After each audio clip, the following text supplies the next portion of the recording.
Welcome to our Family Math Video Vault to help your child with math. Today's episode.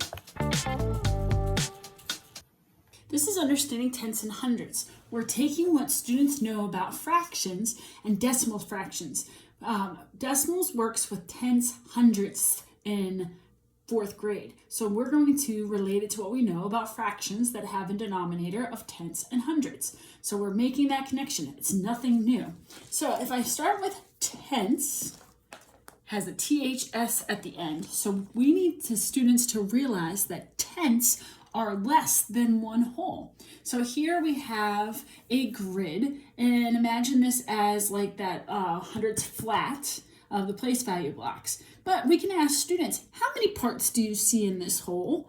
And that will help students relate to what they know about fractions, so they can count all the parts that this whole is partitioned into. 1, 2, 3, 4, 5, 6, 7, 8, 9, 10. It's partitioned into tenths. So our denominator, how many total parts in the whole, is 10.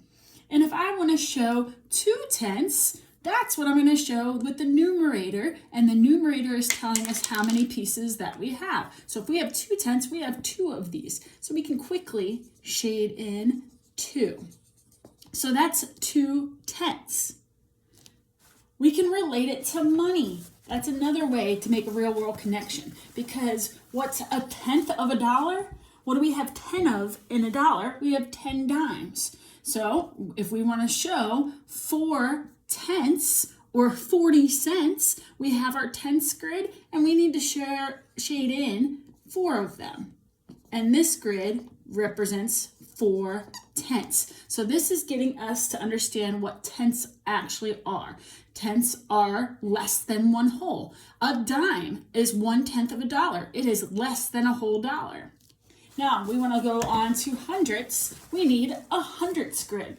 So here I have a hundredths grid. This grid is partitioned into 100 parts. That would be my denominator. My denominator tells me how many parts are in the whole. Now students might need to count all of these, but they shouldn't have to, because this is a hundredths place value block.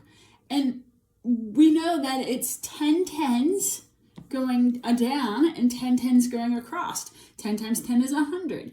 So if I want to represent 45 hundredths, I know it's going to be less than a whole. I know it's less than a whole because what equals a whole in this is 100 hundredths. That takes students back to the idea from 3rd grade of writing a whole as a whole fraction. When the numerator and denominator are same, that is one whole. So 45 hundredths is less than a whole. So to represent 45 hundredths, I can do it quickly because I know that there's 10 down here, 20, 30, 40, and I need 5 more, 41, 42, 43, 44, 45. This is 45 hundredths. And we do this by showing students how to represent it on a hundredths grid. That's understanding tenths and hundredths.